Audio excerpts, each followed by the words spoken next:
ұштық 16. Не дейді бізге? Assumption сұрайды. Assumption деген естеріңізге салайын, осы аргументті құраған кезде автор не нәрсені assume жасап кетті. Осы жердегі қорытындыға жетіп жатқан кезде не нәрсені assume жасап кетті. Қорытындыны там іздеуді тоже үйренеміз. Допустим, өте тез табылды. Мына жерде мынау, қорытынды бізде. Адам бір нәрсе істеу керек. Қорытынды бізде там, допустим, мынандай so деген индикатор сөз болуы мүмкін, соның синонимі therefore деген индикатор сөз болуы мүмкін. Бірақ там әртүрлі варианттардың ішінен шатаспай қорытынды табуды біз кейін үйренеміз. Дәл қазір біз давайте мына қорытындыны, допустим, біз біліп тұрмыз. Осы қорытынды екен, соны біліп тұрған кезде қалай assumption табатынымызды үйренейік. Енді текст жалпы бізде айтады, мынандай үлкен қызық сұрақ шығарады, ортаға айтады. Дәрігер әрқашанда пациентке шындықты айту керек па, керек емес па? Сіздер қалай ойлайсыздар? Өздеріңіз. Но мне кажется, ол қатты бұл жерде маңызды емес, потому что текст аргумент уже екі жақты да талдап кетті, с одной стороны айтады. Негізі шындықты айтуы керек, потому что әр пациенттің ол құқығы шындықты білуге. С другой стороны дейді, пациенттің кейбір кезде здоровьесі, денсаулығы жамандап кетуі мүмкін, егер өте серьезный жаңалық естісе. Енді текст бүйтіп айтады, бір жағынан пациент шындықты білуге құқысы бар, екінші жағынан ол шындықты білгенде кейбір жағдайда денсаулығы нашарлап кетуі мүмкін дейді. Осындай шындықты айту, айтпау дегенге екі себеп келтіреді, бірақ почему-то мынау себеп таңдайды. Дәрігер кейбір ситуацияларда шындықты жасыру керек болған ситуацияларда ол шындықты айтпауы керек дейді. Ол бізге талдама шындықты айту керек па, шындықты айту керек емес па дегенге талдау берген жоқ, анализ берген жоқ, просто жауап берді. Шындықты айту керек деді. Жасыру керек деді. They must decide in favor of not telling the truth деді. Шындықты айтпау керек. Енді текст осындай қорытындыға келген кезде бірінші зат бар, екінші зат бар, және адам біз екіншісін таңдауымыз керек деген қорытындыға келген кезде не нәрсені ойында assume жасап кетті? Оның ойынша дәрігер не нәрсені таңдау керек? Адамның құқығын респект жасау керек па, әлде адамның денсаулығын көздеу керек па, соны жақсартуды? Ол осындай адам шындықты жасыру керек деген конклюжнға келген кезде ол assume жасап жатыр, что дәрігер әрқашанда адамның денсаулығын приоритетке қою керек, оның шындықты білу деген құқығынан қарағанда. Және де ол assumption біздің мына жерде докторларда көбірек ответственность бар адамның денсаулығына, чем оның там шындықты білу құқығына қарағанда дейді. Осы нәрсе бізде егер де мынау сөйлем, мынау therefore-дың алдында тұратын болса, бізге толықтай түсінікті болатын еді. Неге текст бізге шындықты жасыруды рекомендовать етіп жатқан, алайда ол мына нәрсені текстің ішіне жазбай кетіп, assume жасап, өзінің басында assume жасап кеткендіктен, бізге сәл түсініксіз болып қалды, логически гап қалып кетті. Мынау нәрсені оқығаннан кейін, мынау конклюжнға қалай біздің секіріп кеткенімізде, және сол гапты мынау идеально жауып тұр. Ол как раз таки assumptionның қызметтерінің бірі. Ал ұштық кеттік. 17-ші сұрақ не дейді? Weekend, жаңа сіздер уже шығардыңыздар. Weekend'ді мынау жердегі аргументті максимально біз ұруымыз керек, оны ослабить етуіміз керек. Айтады зоопарктер, ол жерде жануарлар там өте адам көп болғандықтан, және олардың тұратын жері табиғатқа қатты ұқсамағандықтан, олар бір түрлі behaviorда болады дейді. Олар abnormal болады, олар сәл ненормальный болады дейді. Енді сондықтан да біз zoos should be closed down. Біз олардың зоопарктерді жабу керек бізде. Енді соған қарама-қарсы ой айтып көрейік. Давайте, оған қарама-қарсы ой айта ала ма? Айтады, вообще адамдар да по идее өте адам көп жерлерде, типа зоопарк сияқты, сәл нервісі қозады да, типа ата-аналарымыз айтатындай. Сәл ашулануы мүмкін дейді. Окей? Бірақ бұл жерде адамдардың қатысы неде? Зоопаркте жабу керек біз ба, жаппау керек біз ба? Жануарлар о жерде өзінің норм сезіне ма, норм сезінбей ма деген сұраққа мынау вообще айдала, тимейді бұл нәрсе. Енді бейді көрейік. School children can learn. Оқушылардың өте көп нәрсе зоопарктен үйрене алатыны, ол зоопарктерді жаппау керекпіз деген ойға как будто алып келеді, бұл текстке қарама қарсы шығады. Бұл не дейді? Зоопарк жабу керек біз дейді. Ал B айтады, вообще-то балалар ол жерде өте көп нәрсе үйрене алады ғой дейді. Я, окей, в принципе, қалдырып кетсек болады, как вариант. Давайте белгілеп кетейік. C-ді көрейік енді.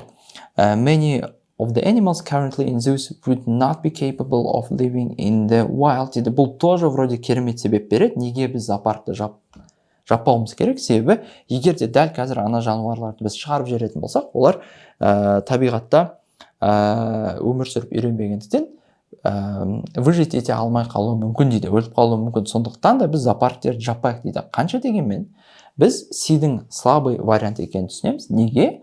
Өйткені біз C-ға айта аламыз. Жарайды, зоопарктерді дәл қазір жаппай қойық.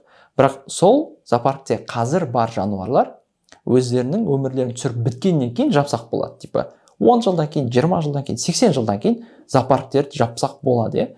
Получается, C бізге себеп беруге тырысады зоопарктердің жаппауына. Біз оған күшті контраргумент бердік. Сондықтан да біз әлде zoos should be closed down деген conclusionға әлде сеніп тұрмыз. C-ді естісек те, дәл қазір жаппасақ та, мынау conclusionды біраз уақыттан кейін де орындай аламыз. Және C сәл ғана кедергі бола алды. Бізге қатты weekend жасаған жоқ. D-ді көрейік. The protection of wildlife habitats is very costly. Қанша біздің қоршаған ортада жануарлардың өмір сүретін ормандарын қорғау қымбат болса да, біз зоопарктерді жауып, ақшаны сол жаққа жіберуіміз керек деген нәрсені бұл как будто наоборот поддерживать ететін сияқты.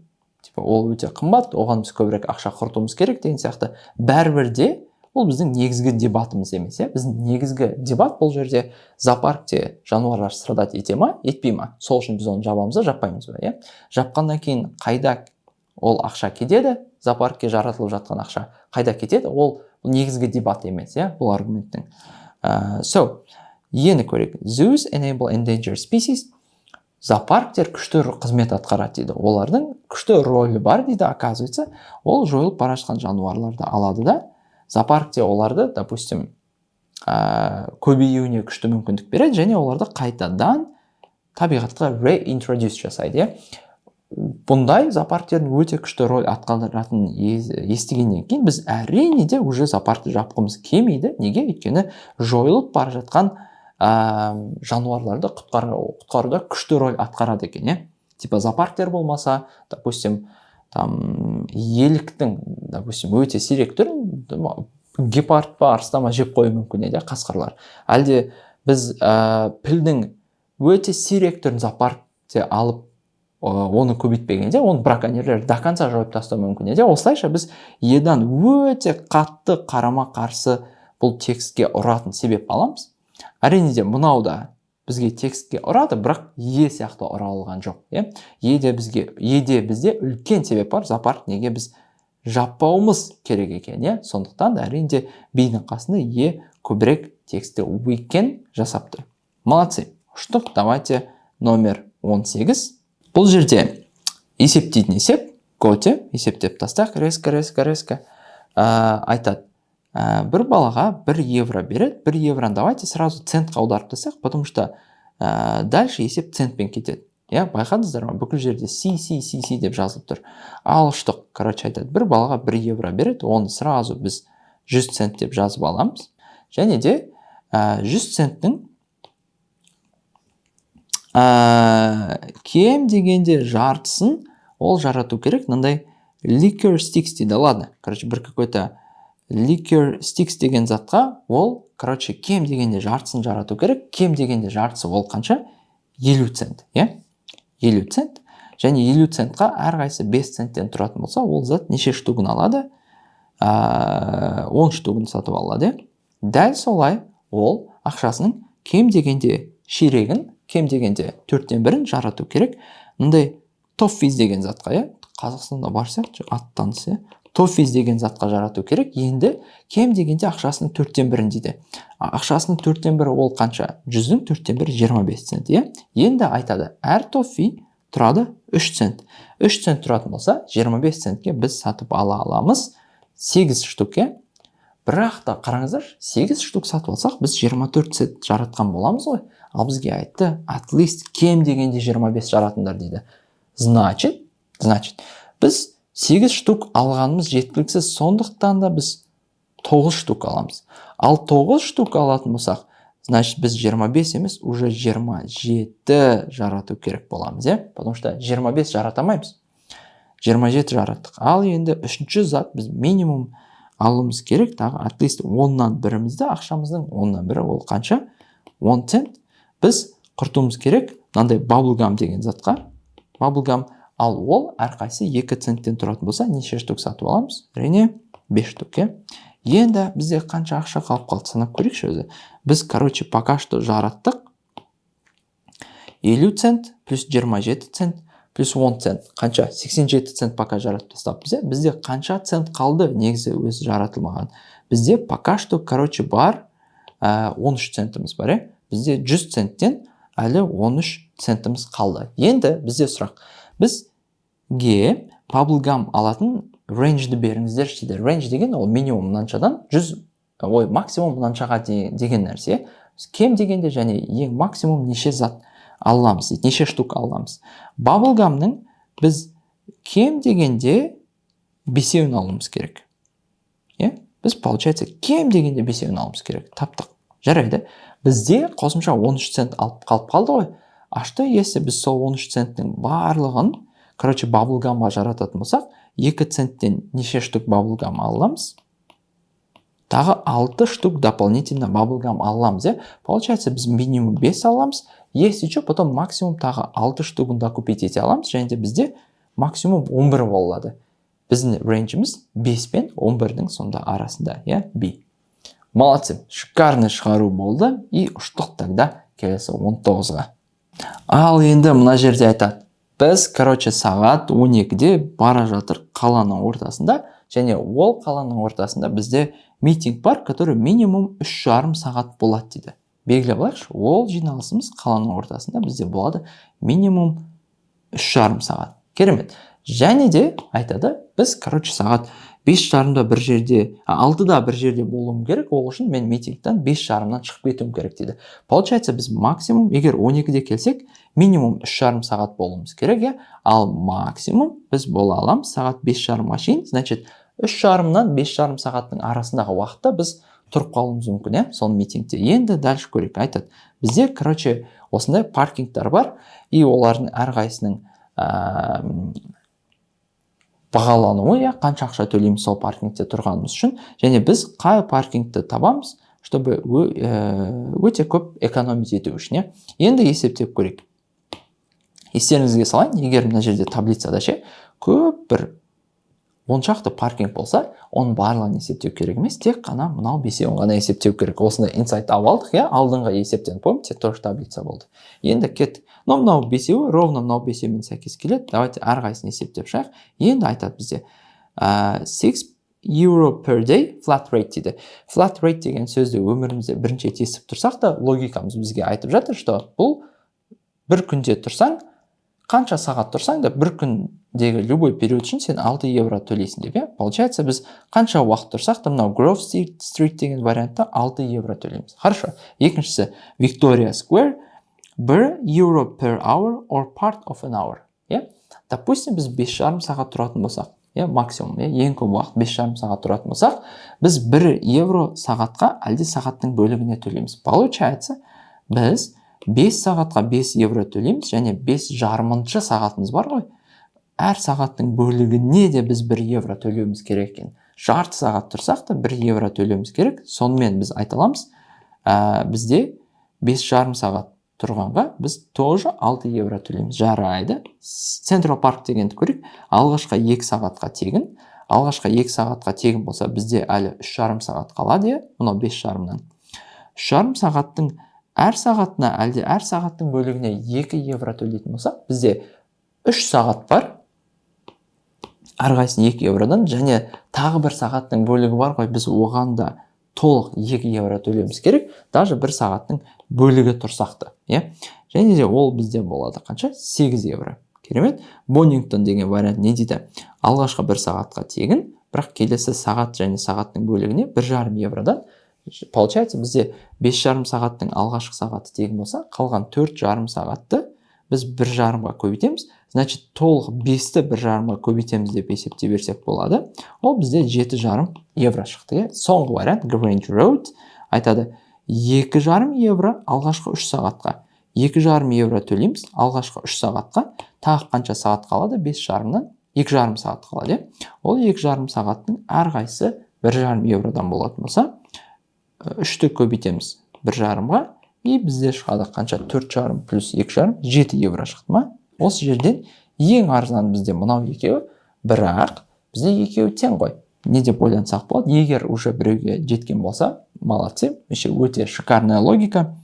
В целом, біз 5,5 сағат тұратын болсақ, мынада 6 төлейміз, жаңа есептедік.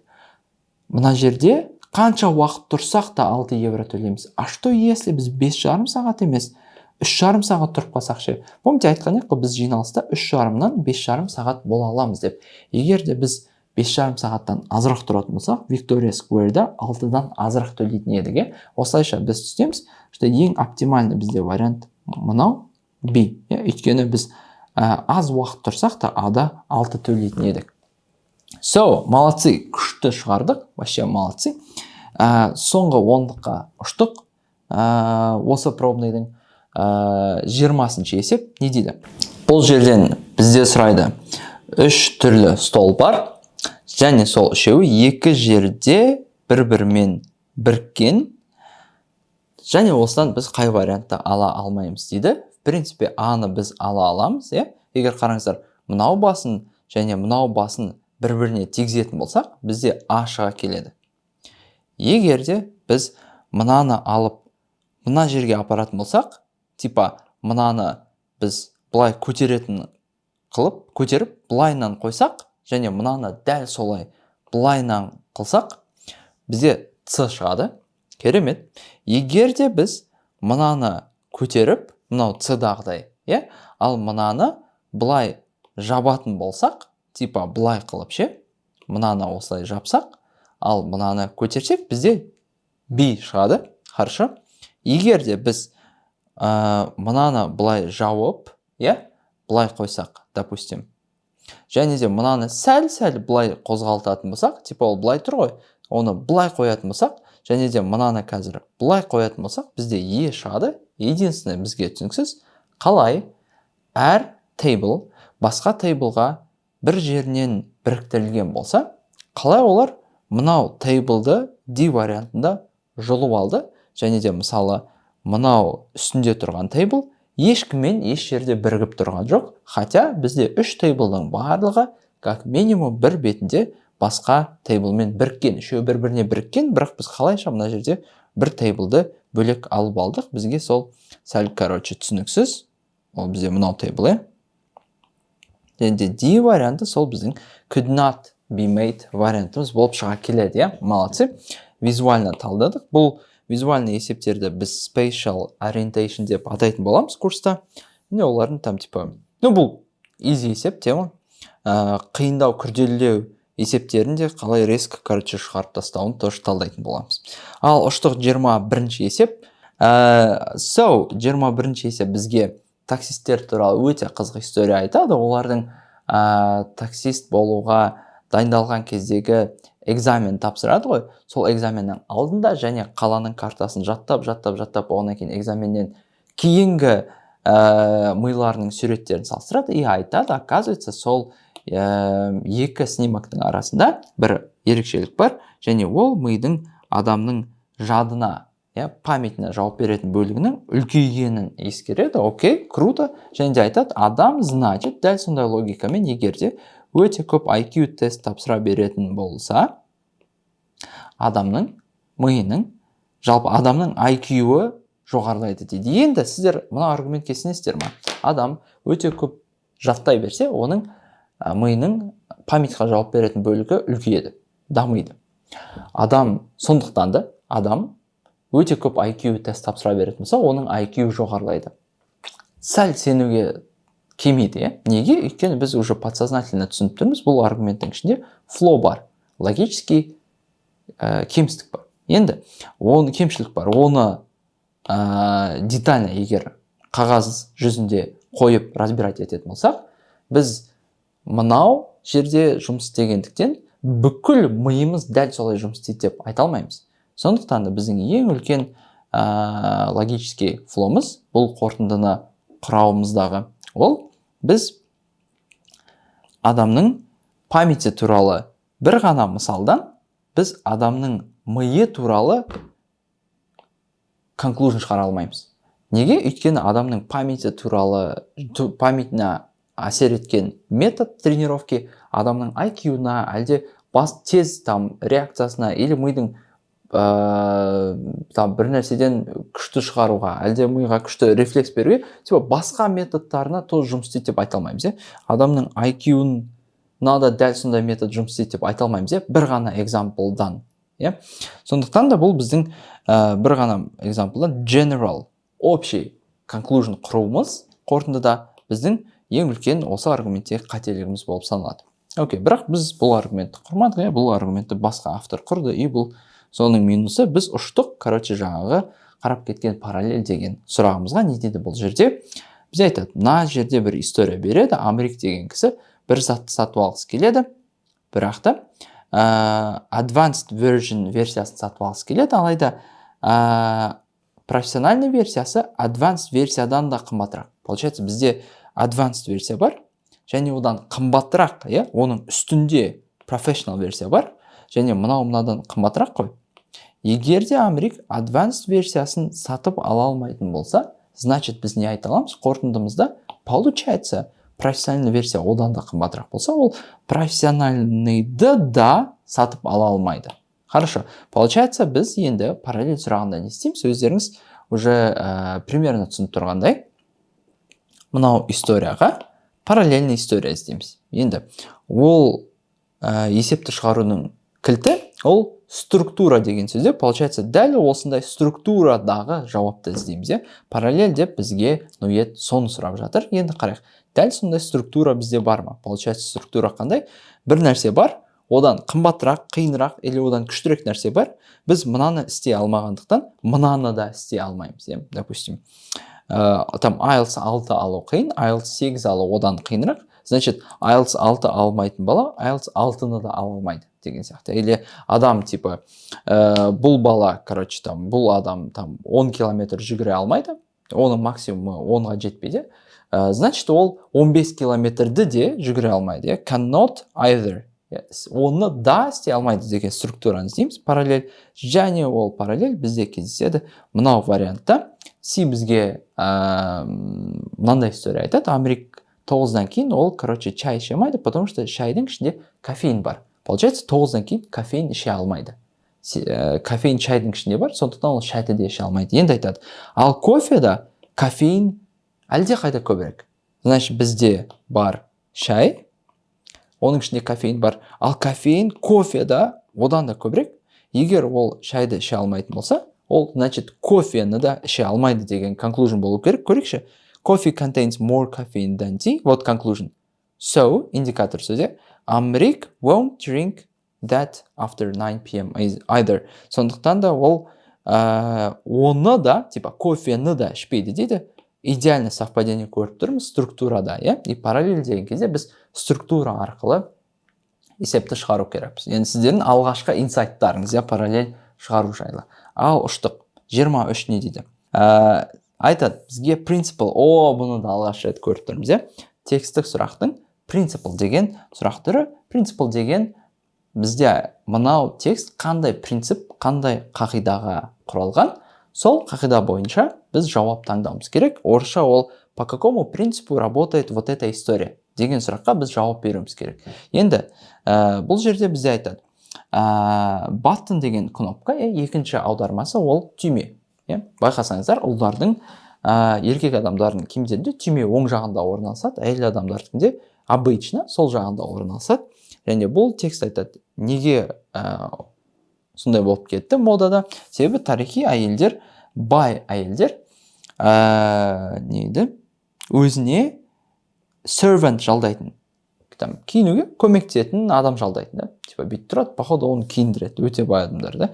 Сондықтан да адамға, сен өзің киінсең, түймең оң жақта болған ыңғайлы, біреуді киіндірсең, саған оң жақта болған ыңғайлы. Ал киім киіліп жатқан адамға бәрібір ғой, иә.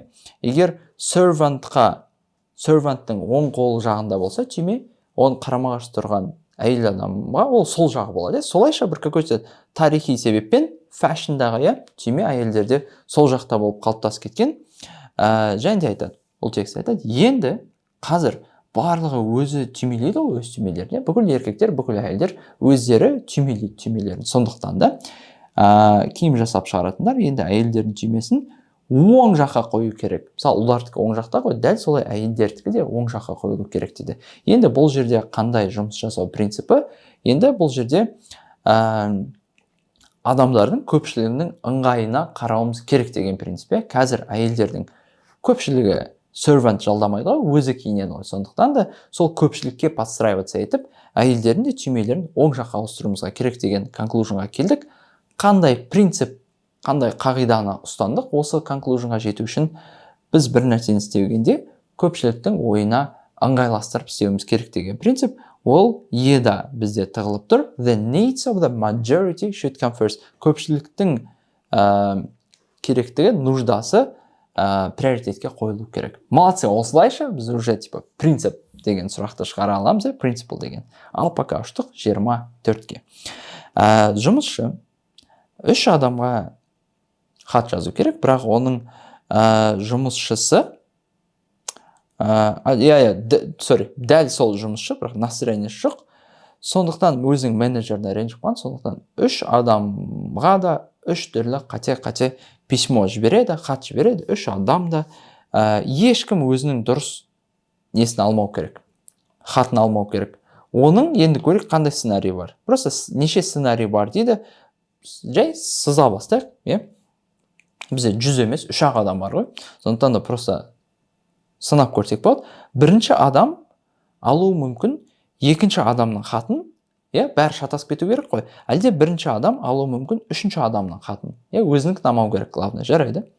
Екінші адам сонда мына жерде алуы мүмкін либо үшінші адамдыкін, либо бірінші адамдыкін. Егер ол бірінші адамдыкін алатын болса, үшінші адамға өзінің хаты қалады. Сондықтан да ал барлығы шатасып кету керек қой. Ешкім өзінің хатын алмау керек. Сондықтан да екінші адамға біз бірінші адамдыкін емес, екінші адамға үшінші адамдыкін береміз, және үшінші адамға бірінші адамдыкін береміз. Осылайша бізде бір сценарий шығады, в котором әр хат шатасып кеткен. Ешкім өзінің хатын алмайды. И екінші сценарий көрейік.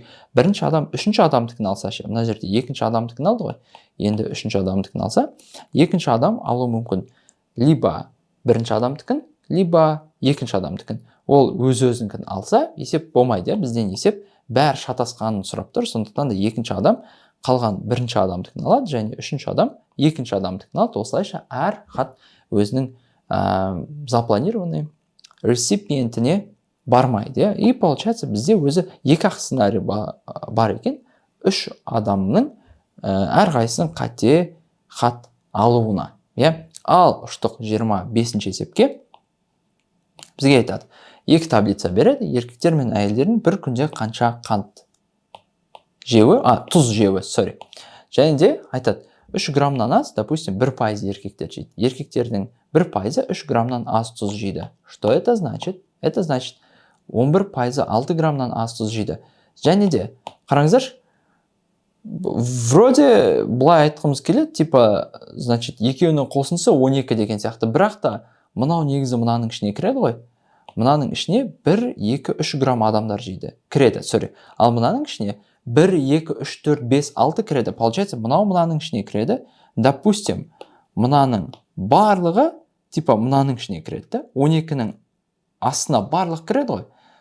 Осылайша, біз осы есепті уже, типа, 90%-ны уже шығарып қойдық. Ең шатасу момент осы еді. Бізден сұрайды, бүкіл халықтың тең жартысы әйел, тең жартысы еркек деп алатын болсақ, 6 граммнан көп жейтін адамдардың пайызы қанша дейді. Енді 6 граммнан аз еркектер 11%. Типа еркектердің 11%-ы 6 граммнан аз тұз жесе, 6 граммнан көп тұз қалған 89% жейді. Әйелдердің 30%-ы 6 граммнан аз тұз жейтін болса, қалған 70%-ы 6 граммнан көп жейді. егер де біз әйелдер мен еркектерінің саны халықтың ішінде тең болатынын ескерсек, біз мынаны түсінуіміз керек. Кез келген статистикаға, кез келген ортақ статистикаға еркектер мен әйелдердің беретін эффекті, беретін контрибьюшны, әлде кез келген статистикаға алатын весі бірдей. Неге? Өйткені екеуінің саны да бірдей.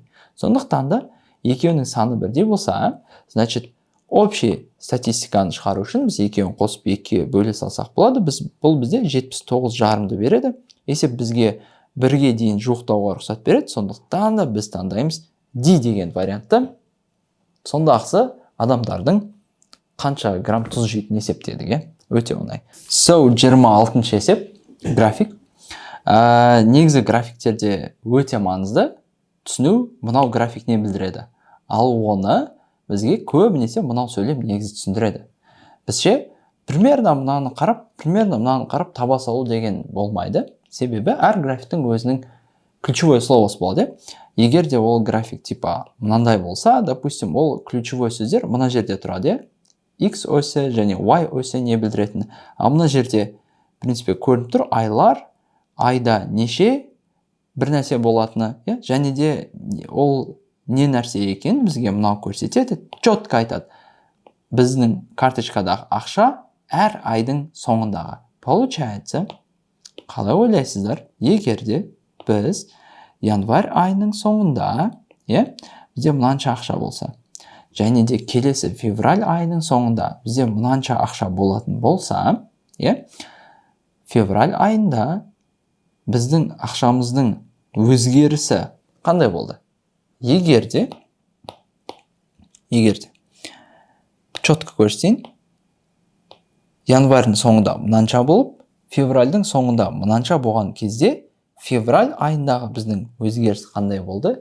Төмен кетті, Біз февраль айында ақша жоғалттық, потому что январьдың соңында мынанша болған еді, февральдың соңында одан азырақ, значит, февраль кезінде біздің change'іміз түсті. Значит, біз түсінеміз, февральда біздің change'ді көрсететін график астыға қарай болу керек.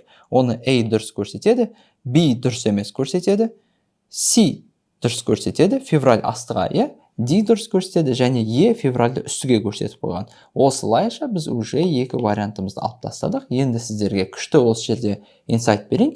Келесі біз тупа келесі айға типа мартты тексеруге секіріп кетпеу керек. Біз неге? Себебі бізге қазір ең маңызды зат ол A, C және D варианттың үшеуінің арасындағы ерекшелікті қарау.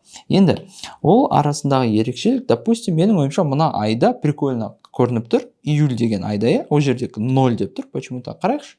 Шынымен де бола ма? Егер at the end of июнь мынанша ақша болса біздің аккаунтымызда, at the end of июль бізде мынанша ақша болса аккаунтымызда, июль айындағы біздің change қандай болу керек? Астыға ма, үстіге ма? Июль айында бізде ақшамыз көбейді ма, азайды ма? Июль айында бізде ешқандай change болған жоқ. Сондықтан change'ді көрсететін график июльда бізде 0-ды көрсету керек. Оны A жасамайды, оны жасайды C, және оны жасайды D. Енді бізге D мен C-дің айырмашылығын қарау керек. Ол екеуінің айырмашылығы қай жерде болуы мүмкін? Вроде соңғы айда, декабрьда. Енді көрейік. Ноябрьдің соңында бізде мынанша ақша. Декабрьдің соңында мынанша ақша. Декабрьдегі ақша бізде қандай? Change өсу, ақшамыз көбейді. Сондықтан да бізде жауап болады D. Басында сәл бір түрлі көрінген болуы мүмкін, но қазір өте все понятно болып тұр, артқа қараған кезде осы есепке. Молодцы. Осылайша көп графиктерді талдап тастақ, вообще потом 10 секундта шығаратын боламыз есептерді, графиктарды. Ал ұштық 27-ші есеп, не дейді? Бізден drawn conclusion сұрайды. Бұл жерде есепті паузаға қойып детально оқып көрсеңіздер болады. В целом есеп бізде қан жайлы, спрос, қанға деген спрос, типа донорлар, допустим, біреу аварияға түссе, ол көп қан жоғалтса, ол кісі оны больницаға апарған кезде, оған бір жерден қан тауып біз құйып беруіміз керек, ол оған біреу донор болу керек. Және осы қанға деген спрос әлемде өсіп жатыр. Бірінші нәрсе, қанға деген спрос әлемде өсіп жатыр.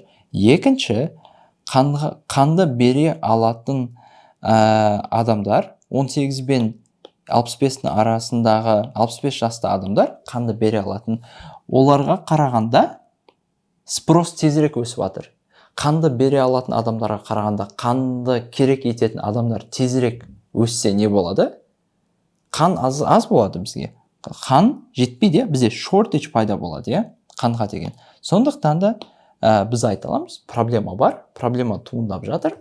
Қан жеткіліксіз болып қалуы мүмкін болашақта. Және де екінші нәрсе, сонымен қатар әлі де ғылым, медицина ғылым ретінде пока бізге қанның заменасын таппады, альтернативасын таппады. Осындай бізде екі себеп бар. Қанды керек ететін адамдар, қанды бере алатын адамдарға қарағанда көбірек өсіп жатыр. Екінші себеп, медицина әлі қанның заменасын тапқан жоқ. Сондықтан да емес, просто осындай екі информация.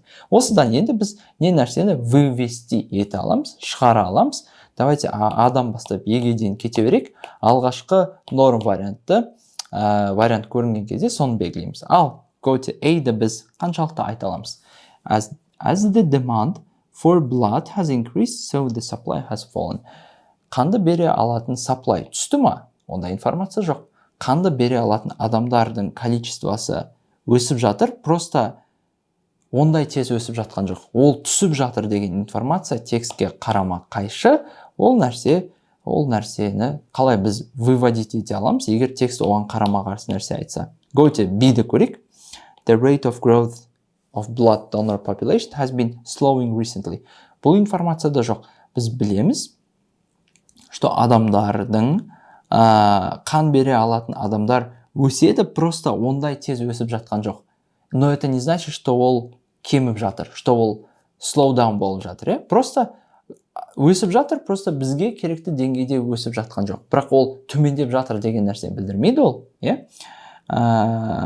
C. The increase in the rate of demand for blood is mainly due to population growth. Енді, шынымен де бізде demand өсіп жатыр. Бірақ оның себебі мынандай деп текст талқыламады, сондықтан да оның себебі population growth екені қаншалықты логичный болса да, ол нәрсені текст бізге түсіндірмеген, дәлелдемеген болса, біз ол нәрсені қорытындылай алмаймыз.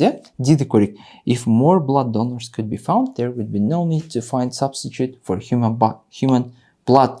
Керемет сөйлем, шынында да егер де біз қазір көбірек донор табатын болсақ, қанға деген, қан бере алатын адамдарды көбірек тапсақ, шынымен де медицинаға уже қанның заменасын іздеу керек емес, дейді, потому что уже проблема шешілді. Бірақ та текст бізде талқыламады ғой.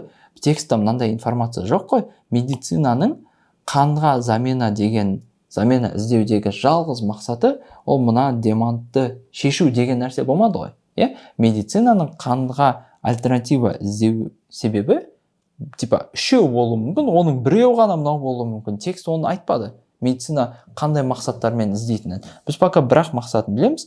Бұл мақсат шешілген кезде медицинаға қанға замена іздеу уже керек емес болып қалады деген нәрсе. Сондықтан да басында логичный болса да, қазір уже түсінеміз, жыбы statement емес, оны уверенно біз айта алмаймыз.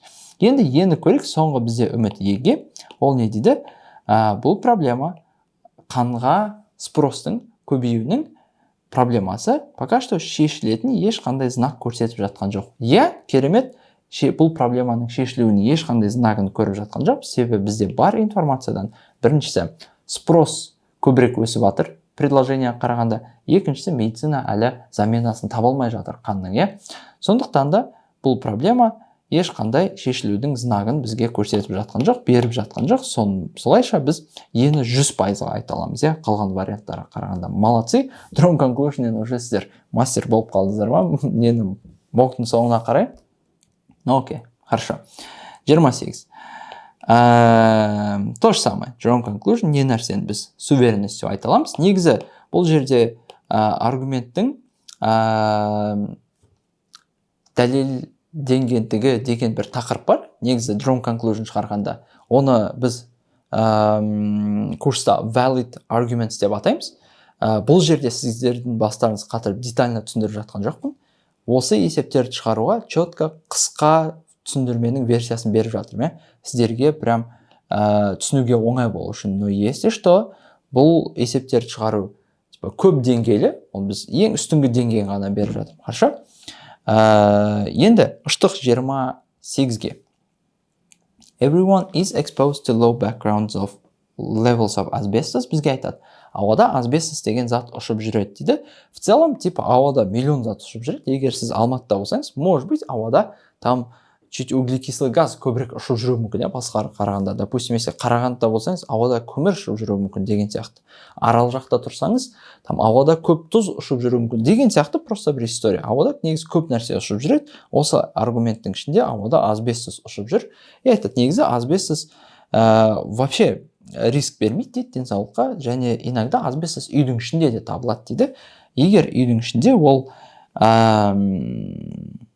нормальный состояниеда болса, in good condition, егер ол обычный состояниеда болса, ол даладағы асбестостан айырмашылығы жоқ. Ал біз білеміз, даладағы асбестос ешқандай зияны жоқ. Осылайша біз не нәрсе айта аламыз? Көрейік. Бізде главный пункттар: далада асбестос ұшып жүрген денеге зиян емес деген пункт. Үйдегі асбестос норм кондишнда даладағы асбестосқа ұқсайды. Үйдегі асбестос денсаулыққа зияны бар, зияны жоқ деген информация айтылмаған, но ол норм кондишнда даладағы асбестосқа ұқсайды. Ал даладағы асбестос денсаулыққа зиян жоқ. Енді көрейік, Эйда айта аламыз ба? Asbestos is harmless whether you encounter it in home or in the environment. Я асбестос вроде harmless, но үйде ол harmless только если good conditionда табылса. Сондықтан A бізде 100% дұрыс деп айтуға келмейді. Б'ді көрейік. Егерде үйде асбестосты жаман кондишнда тапсақ, ол өте қатты рисковый дейді. Ол туралы ақпарат жоқ. Тек қана асбестостың good condition туралы ақпарат бар. Ал значит, біз асбестостың bad condition туралы еш нәрсені conclude жасай алмаймыз. B ұшып кетеді. C'ді көрейік. The dangers of using asbestos as building material. Құрылыс материалы ретінде ешқандай информация айтылмаған. Біз C'ді қорытындылай алмаймыз, ол туралы айтылмаса. D, there's normally no reason to be concerned about asbestos in home if it's in good condition. Керемет. Егер де асбестос норм кондишнда болса, ол туралы мүлдем уайымдамасақ болады. Неге? Өйткені бізге текст дәлелдеп берді.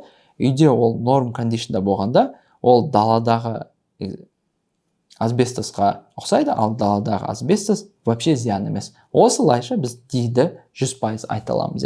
Молодцы. Ал келдік соңғы екі есебімізге ұшып жеттік. Екеуі де текстік емес есептер. Көрейік, біріншісінде бізге айтады.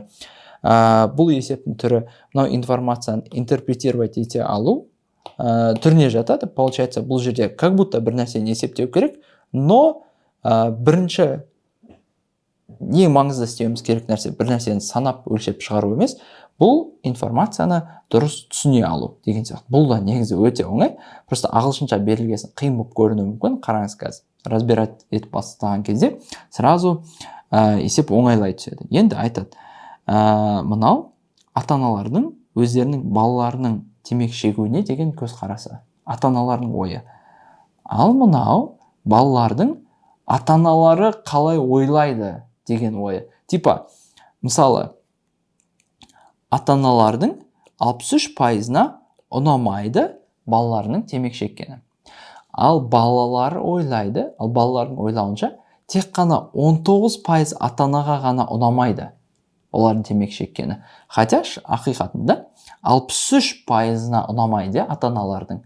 Бірақ балалардың ойынша ол 19% ғана. Получается, мына балалардың ойы емес, балалардың ата-анасының не ойлайтыны жайлы ойы. Енді қай нәрсені біз айта аламыз, осы ақпараттан. дейді, young people are likely to be more tolerant of smoking than their parents. Балалар более жұмсақ қабылдайды дейді, или более көбірек келіседі темекі шегуге дейді. Енді біз балалардың шын ойы емес қой бұл, балалардың ата-аналары не ойлайтыны жайлы ойы. Сондықтан да біз балалар көбірек more tolerant ба or less tolerant ба екенін салыстыра алмаймыз. Егер мына жерде балалардың ойы болса, салыстыра алатын едік балалар. Ал бұл жерде балалардың ата-анасы не ойлайтын туралы ойы. Так что бұл балалардың өздерінің жеке ойы емес, так что біз олардың қаншалықты ата-анамен салыстырмалы түрде қандай екенін туралы айта алмаймыз. Окей, Б'ді көрейік. Кішкентай балалар недооценивают ата-аналарының шегуге деген қарсы ойын.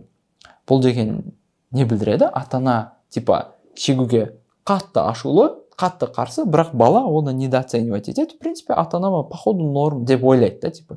Оны біз қай жерден көре аламыз? Оны біз мына жерден көре аламыз.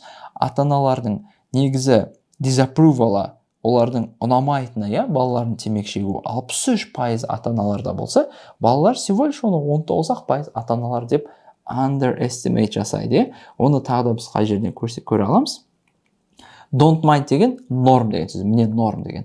Ата-аналардың 13%-на норм, олардың балаларын темекі шегетіні, ал балалар ата-аналардың 56%-на норм деп ойлайды. Балалар бұл жерде clearly ата-аналардың ашуын недооценивать етіп жатыр. Сондықтан біз B-ді айта аламыз. Молодцы. Соңғы есепке келіп жеттік. Красавчики. I'm very proud of you. Вообще молодцы. Ал Готе мынаны талдап көрейік. Айтады. Белгілі бір айда, бар дейді, 5 пятница бар дейді. Ол қалай болуы мүмкін? 5 пятница салып көрейік. Мына есептерді мен календар деп атаймын. Бұларды біз finding procedures деген тақырыпқа жатқызамыз. Оларды там курста детально разбирать етеміз. В целом бұл есеп қалай шығарылады? Оңайырақ болу үшін давайте календар салып тек. Допустим, бізде Monday, Tuesday, Wednesday, Thursday, Friday, Saturday, Sunday десек, бізде, қараңыздар, негізі орта есеппен айдың ішінде неше пятница бар? Негізі 4 пятница бар, 4 жұма бар. 5 жұма алу үшін не істеуіміз керек айдың ішінде? Айды қай күннен бастауымыз керек? Айдың ішінде максимально көп пятница болу үшін желательно айды пятницадан бастауымыз керек. Бірінші вариант. Айды пятницадан бастадық. Давайте бұны басқа түспен алшы, розовый түспен, допустим, пятница басталды. Бірі. Енді келесі пятницаны табу үшін бір лайфхак айтайын. Просто 7-ні қосып отырсаңыздар болады. Типа, келесі аптаның күнін. Келесі пятница плюс 7, 8 болады. Тағы да плюс 7, 15 болады. Тағы да плюс 7, 22, тағы да плюс 7, 29, 30, 31. Қараңыздар, 5 пятница шықты ма бізде? 1, 2, 3, 4, 5 пятница шықты, Шынымен де 5 пятница алдық. Енді біз осы жерден көріп тұрмыз. Егер айды бірін пятницадан бастайтын болсақ, значит біз 5 пятница аламыз. Бұл розовый сценарий. Давайте еще қасына көк сценарий қосақ. Егер айды бір күн ерте бастайтын болсақ, четверг көк сценарий. Ай 31-і суббота бітетін еді. Әлі де бізде 5 пятница бар. Ал егер айды біз давайте қара сценарий. Сәрсенбі бастайтын болсақ, ай жұма бітетін еді.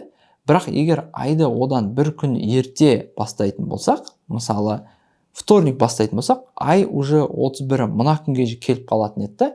Сөйтіп біз 5-ші пятницамызды ала алмай қалатын едік. Сондықтан айдың 5 пятница болуында осындай 3 ғана вариант бар. Получается, ай, егер де біз календарда сызып көрдік, егер среда, четверг, пятница басталатын болса, пятница, суббота, воскресенье бітеді да, бізде осылайша мына жерден 5 пятница ала аламыз. Енді ай 31 күннен тұрып, ішінде 5 пятница болу, осындай 3 ғана сценарий бар. Олардың ABCD қайсысына сәйкес келмейтінін табайық. Айтады, алғашқы күн, айдың алғашқы жұмасы ол 4-не дейін болу керек. Шынымен де мынау 3 вариантта да алғашқы жұма 4-не дейін болады, айдың. Керемет. Получается, ол true. Бізге not true табу керек қой. The 1st of January is Wednesday. Ондай сценарий бар, Қара сценарийда алғашқы күні айдың средаға түссе, соңғы күні пятницаға түседі. Осылайша біз 5 пятница аламыз. Так что B сценарийі жалпы критерийлерге сәйкес келіп тұр. C-ді көрейік. There are only 4 Tuesdays дейді. Көрейік. Егер де ай мына жерде басталатын болса, шынымен де бізде всего лишь 1, 2, 3, 4 қана вторник болады. Значит, C, true. D-ді көрейік. There are also 5 Sundays дейді. 5 Sunday'ді біз розовый сценарийде ала аламыз, Қараңыздар. 1-ші, 2-ші, 3-ші, 4-ші, 5-ші. 5 воскресенье. 5 пятница, әр пятницадан кейін өзінің воскресеньясы бар. Так что D дұрыс. Осы сәтте уже Е-нің жауап болатын түсіне берсек болады. Қарайсыздар, there 31st of January is Monday. Өзі 3 ғана мүмкін сценарий болса, осы критерийлерге сәйкес келетін. Үшеуінің еш қайсында 31-і понедельникке түспесе, не болады. Әрине де not true біздің жауап болады. Красавчики. Керемет талдау болды. Келесі қадамдарыңызда тек қана сәттілік. ниетке күшті дайындық өткізіңіздер. Қандай дайындық болса да өте қатты тілектеспін сіздерге. Давайте, ребятки, молодцы. Көріскенше тағы дайындықтарда.